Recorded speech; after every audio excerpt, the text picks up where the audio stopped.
నెట్ట నిలువుగా ఈరోజు మోసం చేయడం జరిగింది. 15 నెలలైనా ఏ ఒక్క పథకం కూడా సరిగ్గా అమలు చేయని పరిస్థితి మనం చూస్తూ ఉన్నాం. మళ్ళీ తిరిగి చంద్రబాబు నాయుడు గారు మంత్రులు చెప్తూ ఉన్నారు, సూపర్ 6లు సూపర్ హిట్ అని చెప్తూ ఉన్నారు.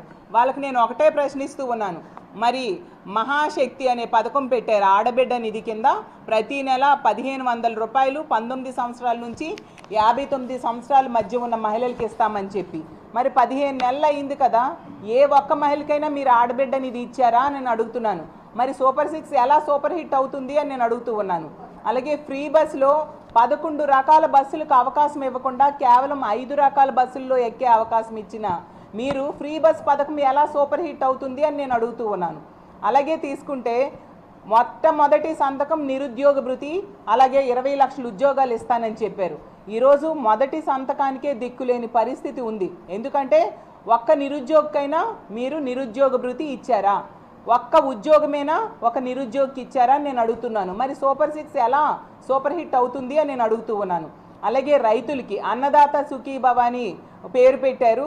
మొత్తం కేంద్రంతో సంబంధం లేకుండా 20,000 రూపాయలు ఇస్తానని చెప్పి ఎన్నికల టైంలో చెప్పి ఈరోజు కేంద్రంతో కలిపి ఇస్తానని చెప్పడమే కాకుండా మొదటి ఏడాది ఎగ్గొట్టి ఇప్పుడు కేవలం 5,000 రూపాయలు రైతుల అకౌంట్లో వేసి చేతులు దులుపుకునే పరిస్థితి ఉంటే ఎలా సూపర్ 6 సూపర్ హిట్ అవుతుంది అని నేను అడుగుతూ ఉన్నాను.